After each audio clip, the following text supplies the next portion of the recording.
በአምስተኛ ቀን የቅዱስ ሲኖዶስ ውሎ አራት አጀንዳዎችን ተመልክቷል። በአንዱ አጀንዳ ላይ በንዑስ ርዕስ የተቀመጡ ሶስት ጉዳዮችንም እንዲሁ በመወያየት ውሳኔዎችን አሳልፏል። በዛሬው ዕለት ከቀረቡት አጀንዳዎች የመጀመሪያው የዋልድባ አብረንታንት ገዳምን እወቁ በሚል ርዕስ የተዘጋጀውን መጽሐፍ አስመልክቶ የሊቃውንት ጉባኤ መርምሮ ለቋሚ ሲኖዶስ ያቀረበው መግለጫ ከቋሚ ሲኖዶስ የውሳኔ ቃለ ጉባኤ ጋራ በአንድነት በመሆን ለምልዓተ ጉባኤው እንዲቀርብ በተወሰነው መሰረት ምልዓተ ጉባኤው የቋሚ ሲኖዶስን ቃለ ጉባኤና የሊቃውንት ጉባኤን ስለ መጽሐፉ መርምሮ የሰጠው መግለጫ በንባብ ተሰምቷል። በዚሁም መሰረት አንደኛ ያው በሊቃውንት ጉባኤ መጽሐፉን በመመርመር በውስጡ ያሉ ከቤተክርስቲያናችን አስተምህሮ ቀኖናና ስርዓት እና ትውፊትና ታሪክ ውጪ የሆኑ ጉዳዮችን በዝርዝር አስቀምጧል። እንደ ምሳሌ የሚሆኑ አንዳንድ ጉዳዮችንም በሊቃውንት ጉባኤ ምርመራ መግለጫ ላይ የቀረቡትን ለምልዓተ ጉባኤው በዝርዝርና በቅደም ተከተል ቀርበዋል። ይሄ የዋልድባ አብረንታንት ገዳምን እወቁ የሚለው መጽሐፍ አንደኛ ስለ እመቤታችን የምናስተምረውን ትምህርት ኃይለ አርያማዊት አስመስሎ በማቅረቡ የሰባቱ ምስጢራትን ቁጥር በማፋለሱ እንዲሁም ከመናንያን አባቶች የማይጠበቁ አንዳንድ ጉዳዮችን በማቅረቡ ሌሎቹንም ጉዳዮች በመዘርዘር መጽሐፉ እንዲወገዝ ሲል የሊቃውንት ጉባኤ ከአስተያየት ጋር ያቀረበው ለምልዓተ ጉባኤው በንባብ ተሰምቷል። ምልዓተ ጉባኤውም በጉዳዩ ላይ ሰፊ ውይይት በማድረግ ሊቃውንት ጉባኤ መግለጫውን በሚያቀርብበት ወቅት የመጽሐፉን ጸሐፊ በግለሰብ ይሁን ወይም በተቋም ደረጃ ወይም በገዳም ደረጃ የቀረበ መሆን አለመሆኑን እና ደግሞ ከየትኛው የቤተክርስቲያኒቱ ተቋም ተጽፏል የሚለውን በሚገባ ያልተብራራና ያልተገለጸ ስለሆነ በድጋሜ ወደ ሊቃውንት ጉባኤ ተመልሶ በሚገባ ተመርምሮ ለቋሚ ሲኖዶስ እንዲቀርብ መጽሐፉ በየትኛውም የቤተክርስቲያናችን ክፍል እንዳይሰራጭ እንዲደረግ በማለት ምልዓተ ጉባኤው የወሰነ ሲሆን የገዳሙ አባቶች በቋሚ ሲኖዶስ በተወሰነው መሰረት በሰላምና በፍቅር ሆነው የመጨረሻውን የቅዱስ ሲኖዶስ ውሳኔ እንዲጠባበቁ የቅዱስ ሲኖዶስ ምልዓተ ጉባኤ በዛሬው ዕለት ወስኗል። በሁለተኛ ደረጃ የታየው የቤተክርስቲያንን አንድነት በተመለከተ በቀረቡ ሁለት ንዑሳን ጉዳዮች ላይ ነው። ይህ ጉዳይ እንደሚታወቀው ምልዓተ ጉባኤው በልዩ ትኩረት የሚከታተለው ጉዳዮች ችግሮች ከተፈጸሙበት ወይም ከተከናወኑበት ጊዜ ጀምሮ ምልዓተ ጉባኤው በዓመት ሁለት ጊዜ በሚሰበሰብበት መደበኛ ጉባኤም በአስቸኳይ ጉባኤዎችም እንዲሁም በመደበኛው የቋሚ ሲኖዶስ ጉባኤ እንዳስፈላጊነቱ ክትትል የሚደረግባቸው ወሳኝ ጉዳዮች ናቸው። ለማስታወስ ያህልም ይሄ ጉዳዩ የቤተክርስቲያናችንን አንድነት የሚመለከት በአጠቃላይ በቤተክርስቲያኗ ሰላምና ዘላቂ አንድነት ላይ ትኩረት ያለው በመሆኑ አንደኛ በትግራይ ያለውን ጉዳይ በትግራይ ክልል ያለውን ጉዳይ፣ ሁለተኛ ደግሞ በምስራቅ ጎጃም ሀገረ ስብከት በቆጋ ኪዳነ ምሕረት የተፈጠረውን ችግር መሰረት በማድረግ ውይይት አድርጓል። በእነዚህ ሁለት ጉዳዮች ላይ እንግዲህ ለውይይቱ ከቀረቡት ዋና ዋና ሀሳቦች ውስጥ አንደኛ ምልዓተ ጉባኤው ይህ የቤተክርስቲያናችን አንድነት የሚመለከት ሁል ጊዜም ቢሆን በልዩ ትኩረት የሚያየው በመሆኑ ችግሮቹ ሙሉ ለሙሉ እንዲፈቱ ጥረት ሲያደርግ መቆየቱን ከመጀመሪያው ጊዜ ጀምሮ ጉባኤው ጥረት ሲያደርግ መቆየቱ፣ ሁለተኛ ለዚሁ ጉዳይ ልዩ ትኩረት በመስጠት በአንጋፋ ብፁዓን ሊቃነ ጳጳሳት ያሉበትና የሚመራ ሊቃውንተ ቤተክርስቲያንንም ያካተተ የቤተክርስቲያን ሰላምና የቤተክርስቲያን አንድነትና ሀገራዊ ሰላምን በልዩ ትኩረት የሚሰራ በምልዓተ ጉባኤው የተሰየመ ኮሚቴ መኖሩ ኮሚቴውም ይህን ጉዳይ እየተከታተለ ለምልዓተ ጉባኤው ሪፖርት ሲያቀርብ የቆየ መሆኑን እንዲሁ በምልዓተ ጉባኤው ተነስቶ ውይይት ተደርጓል። በሶስተኛ ደረጃ ለዚሁ ጉዳይ ደግሞ ትኩረት በመስጠት በየዓመቱ በሚደረጉት የምልዓተ ጉባኤ ማጠቃለያዎች ላይ የሰላም ጥሪዎቹ የአንድነት ጥሪዎቹ በየጊዜው ሲተላለፉ መቆየታቸውን፣ በአራተኛ ደረጃ ደግሞ የምስራቅ ጎጃምን በተመለከተ በምስራቅ ጎጃም የተፈጠረው በቆጋ ኪዳነ ምሕረት የተፈጠረውን ችግር ካሁን በፊት በሀገረ ስብከቱን የመሩ ሊቃነ ጳጳሳት ለዚሁ ጉዳይ በጣም ልዩ ትኩረት በመስጠት በተለያየ ጊዜ ያከናወኗቸውን ችግሩን ለመፍታት የሰሯቸውን ስራዎች ለምልዓተ ጉባኤውም ለቋሚ ሲኖዶስም ሪፖርት ሲያቀርቡ መቆየታቸው በአሁኑ ጊዜም የሀገረ ስብከቱ እየመሩ ያሉት ብፁዕ አቡነ ቶማስ ለዚሁ ጉዳይ ትኩረት ሰጥተው እየሰሩ መሆናቸው በዚሁ በዛሬው ዕለት በተደረገው ውይይት በሰፊው ተነስቷል። በውይይቱ ሂደትም ውስጥ እንግዲህ ከውሳኔዎቹ በፊት በዚህ በምስራቅ ጎጃም ሀገረ ስብከት በቆጋ ኪዳነ ምሕረት የተፈጠረውን አስመልክቶ የክፍሉ ሊቀ ጳጳስ ለምልዓተ ጉባኤው የሚያስረዱት ነገር ካለ በመጠየቅ ብፁዕ አቡነ ቶማስ እያደረጉ ስላለው ስራ እንዲያስረዱ ምልዓተ ጉባኤው ጥያቄ አቅርቧል። ብፁዕነታቸውም በሀገረ ስብከቱ የተመደቡት በቅርብ ጊዜ መሆኑን እና ከተመደቡበት ጊዜ ጀምሮ ጉዳዩን ለመፍታት በአካል ወደ ቦታው 2 ጊዜ በመሄድ ጥረት እያደረጉ መሆኑን አሁንም ቢሆን በብፁዕነታቸው ምርጫ ምናልባት ጉዳዩ ሲፈጸም ጥቅል የሆነ ሪፖርት ማቅረብን እንደሚመርጡ በመግለጽ ለጊዜው ግን ያው በቦታው ላይ ተገቢውን የሆነ ክትትልና አስፈላጊ የሆኑ ሐዋርያዊ ጉዞዎችን በማድረግ ችግሩን ለመፍታት ጥረት እያደረጉ መሆኑ ለምልዓተ ጉባኤው ተገልጿል። በአጠቃላይ ምልዓተ ጉባኤው በሁለቱ ጉዳዮች ላይ ሰፊ ውይይት በማድረግ አንደኛ ያው የሰላምና የአንድነት ጥሪው በየጊዜው ሲደረግ የነበረው አሁንም ተጠናክሮ እንዲቀጥል ለዚሁ ጉዳይ የተቋቋመውም የብፁዓን አባቶች ኮሚቴ ስራውን አጠናክሮ እንዲቀጥል በምስራቅ ጎጃም ያለውንም የቆጋ ኪዳነ ምሕረት ችግር የክፍሉ ሊቀ ጳጳስ በጀመሩት መሰረት አጠናክረው ቀጥለው ውጤቱን ለምልዓተ ጉባኤ እንዲያቀርቡ የቅዱስ ሲኖዶስ ምልዓተ ጉባኤ በዛሬው ዕለት ወስኗል።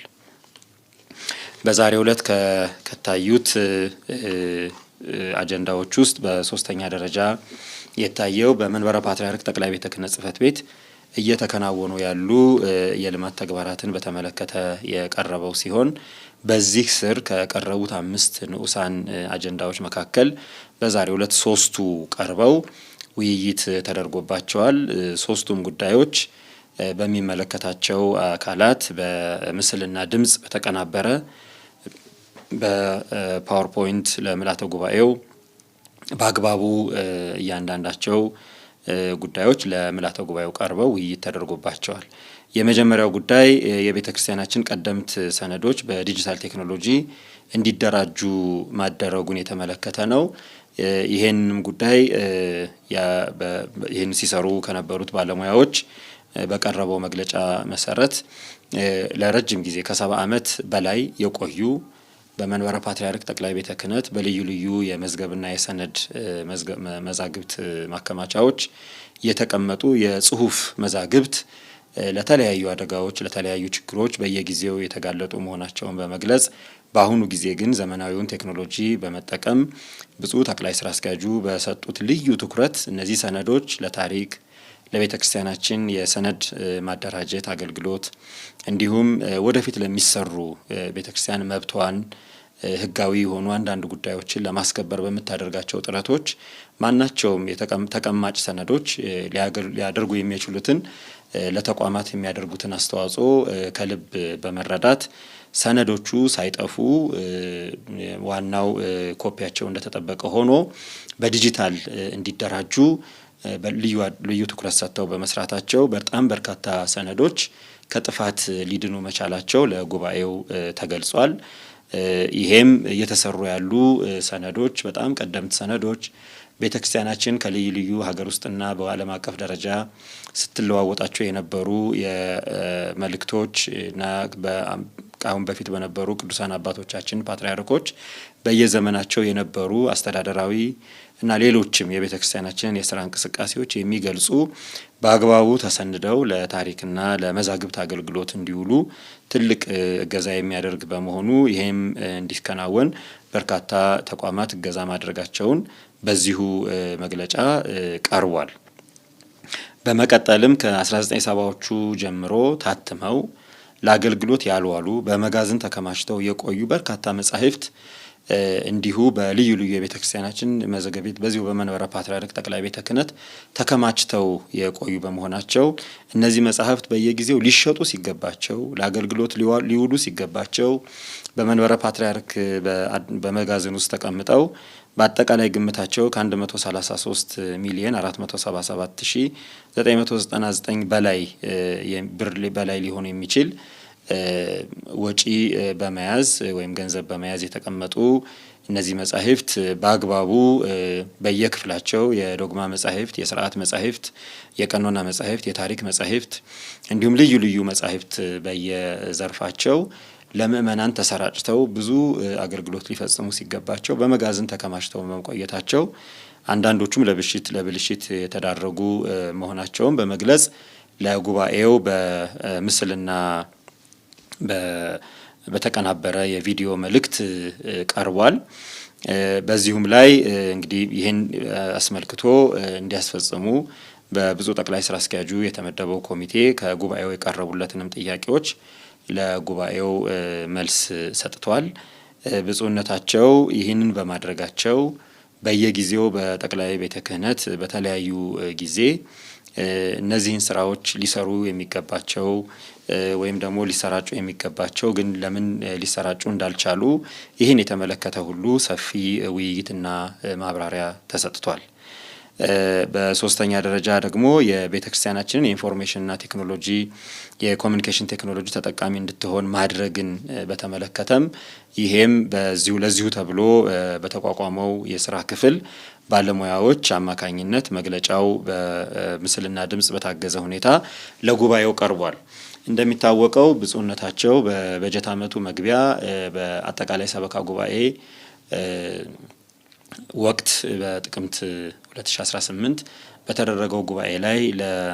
ከመላው ሀገራችን ከመላው ዓለም ለመጡ የቤተክርስቲያን አመራሮች፣ ለቤተክርስቲያን አባቶች፣ ለቤተክርስቲያን ስራ አስኪያጆች፣ ለየአህጉረ ስብከቱ ለተወከሉ ሰዎች በገለጹት መሰረት የቤተክርስቲያናችን ከትኩረት አቅጣጫዋ አንዱ ዘመኑ የሚፈቅደውን የኢንፎርሜሽን ኮሚኒኬሽን ቴክኖሎጂ መጠቀም ልዩ አቅጣጫ እንደሆነ ልዩ ትኩረታቸው እንደሆነ ማብራራታቸውና መግለጻቸው ይታወሳል። ይሄም በመሆኑ ይሄንን ስራ ወደ ተግባር ለመለወጥ ያደረጓቸውን እንቅስቃሴዎች ቤተክርስቲያን ከዘመኑ ቴክኖሎጂ ወደ ኋላ መቅረት እንደሌለባት ዘመኑ የሚፈቅደውን አሰራር ዶግማችንን፣ ትውፊታችንን፣ የቤተክርስቲያንን ታሪክ፣ የቤተክርስቲያንን ቀኖና ሳያፋልስ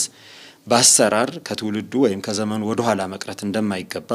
ልዩ ትኩረት በመስጠት በሰፊው በመንቀሳቀስ የአሰራራችን ዘመናዊ እንዲሆን ዓለም ከደረሰበት ስልጣኔ ሁልጊዜ ወደ ኋላ መሆን እንደሌለብን በመግለጽ እየተደረጉ ያሉት ክንውኖች በባለሙያዎች ቀርበዋል። በብፁዕ ጠቅላይ ስራ አስኪያጁ በሳልና የአርቆ ሀሳቢ አመራር እነዚህ ጉዳዮች የደረሱበትም ደረጃ ምን ያህል የቴክኖሎጂ ስራዎች ተግባር ላይ እንደዋሉ ምን ያህል ተጀምረው የነበሩ ስራዎች እንደተጠናቀቁ ለጉባኤው በምስልና ድምጽ ቀርበዋል። እንግዲህ በእነዚህ በሶስት ጉዳዮች ላይ ምልዓተ ጉባኤው በሰፊው ተወያይቷል። በተለይ ግን በዋናነት በመንበረ ፓትርያርክ ቀደምት መዛግብት ላይ አገልግሎት ላይ ሳይውሉ የነበሩ መጻሕፍትን ለአገልግሎት እንዲውሉ በማድረግ ላይ ለዚህም ከ4 የሚሆኑ አህጉረ ስብከት 16 ሚሊዮን በላይ የሚሆን ወጪ በማድረግ ከነዚሁ አገልግሎት ላይ ሊውሉ ይገባቸው ከነበሩ መጻሕፍት ውስጥ በግዢ ወደ አህጉረ ስብከታቸው በመውሰድ ያበረከቷቸውን አስተዋጽኦች ይህን ሁሉ አስመልክቶ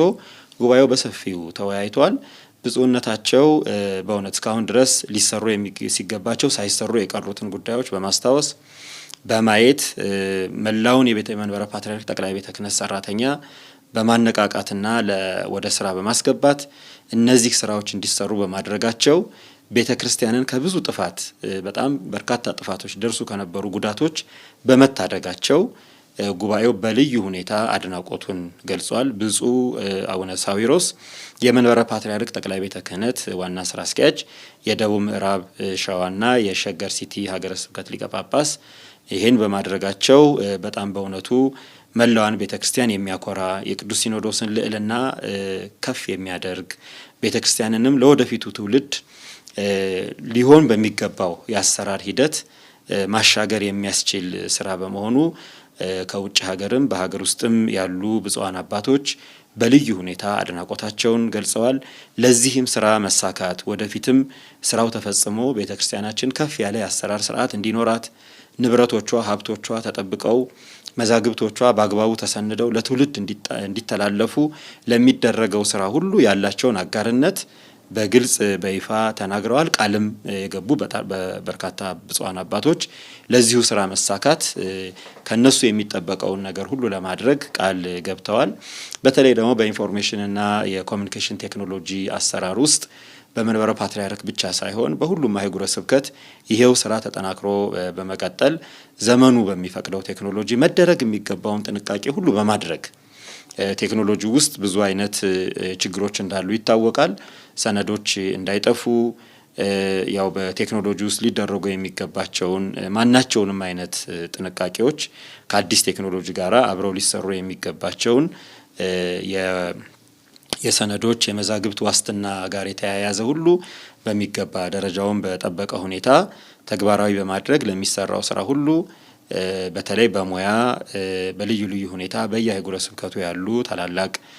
ሙያ ያላቸውን የቤተ ክርስቲያን ልጆች ሁሉ በማሰማራት ይህ ስራ ግቡን እንዲመታ እንዲቀጥል አደራም ጭምር ሁሉ በመስጠት ለዚህ ስራ ያላቸውን አጋርነት በሰፊው ገልጸዋል። ከዚህም ጋራ ብፁዕነታቸውን ብቻ ሳይሆን ብፁዕ ጠቅላይ ስራ አስኪያጁ ከብፁዕ የቅዱስ ሲኖዶስ ዋና ጸሐፊ ጋር በመናበብ ላደረጉትም የተናበበ ስራ እና በእውነት እንዲህ አይነት ውጤታማ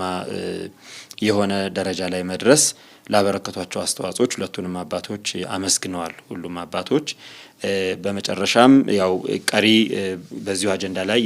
የሚደረጉ ውይይቶች በሁለት ንዑሳን አጀንዳዎች እንደተጠበቁ በነገው ዕለት ውይይት የሚደረግባቸው ሆኖ በዛሬው ዕለት በተደረጉት በቀረቡት ጉዳዮች ግን አንደኛ የተጀመሩት ስራዎች ተጠናክረው የቤተ ክርስቲያንን ልዕልና የሚያስከብሩ አሰራርን የሚያዘምኑ ቤተ ክርስቲያንን ከብዙ ነገር የሚታደጉ ስለሆነ ብፁዕ ጠቅላይ ስራ አስኪያጁ ብፁዕ አቡነ ሳዊሮስ እየሰሩ ያሉትን ስራ አጠናክረው እንዲቀጥሉ ለዚህም ሁሉም አባቶች እንደሚደግፉ እንደሚተባበሩ አጋርነታቸውን በመግለጽ ያሳዩትን ትብብር በቃለ ጉባኤ እንዲያዝና ይሄም ተጠናክሮ እንዲቀጥል ምልዓተ ጉባኤው በሰፊው በመወያየት ውሳኔ አሳልፏል። ለዚህ የሚገባውንም ድጋፍ በተመለከተ በተለያዩ ተቋማት የልማትና ክርስቲያናዊ ተራድኦ ኮሚሽን እንዲሁም ሌሎች ተቋማት ለሚያደርጓቸው ድጋፎች ከወዲሁ ምስጋና የተሰጠ ሲሆን በዋናነት ግን ይህ በጣም ከፍተኛ የሆነ እስከዛሬ ድረስ ያልታሰበ ግን ሊታሰብ የሚገባው ለቤተ ክርስቲያን ዘላቂ እድገትና ወደፊትም ለሚኖራት ሐዋርያዊ ተልእኮ እጅግ አስፈላጊ የሆነ ስራ ሁሉም አባቶች ድጋፋቸውን መስጠት እንደሚገባቸው ምልዓተ ጉባኤው በሰፊው በመወያየት ውሳኔ አሳልፏል። አጠቃላይ ውሳኔዎቹ በነገው ዕለት ከሚቀርቡት ሁለት ተጨማሪ አጀንዳዎች ጋር ተደራጅተው የሚቀርቡ ይሆናል ማለት ነው። በዛሬው ዕለት በመጨረሻ የታየው አጀንዳ የኢትዮጵያ ኦርቶዶክስ ተዋሕዶ ቤተክርስቲያን መንበረ ፓትርያርክ የ2019 ዓመተ ምህረት የገቢና ወጪ ሂሳብ አስመልክቶ ከመንበረ ፓትርያርክ ጠቅላይ ቤተ ክህነት የሂሳብና በጀት መምሪያ የተዘጋጀ ዓመታዊ የበጀት እቅድ ተቀርቦ ውይይት ተደርጎበታል። በዚሁም ላይ የቅዱስ ሲኖዶስ ምልዓተ ጉባኤ ከበጀትና ሂሳብ መምሪያ የተዘጋጀውን ዓመታዊ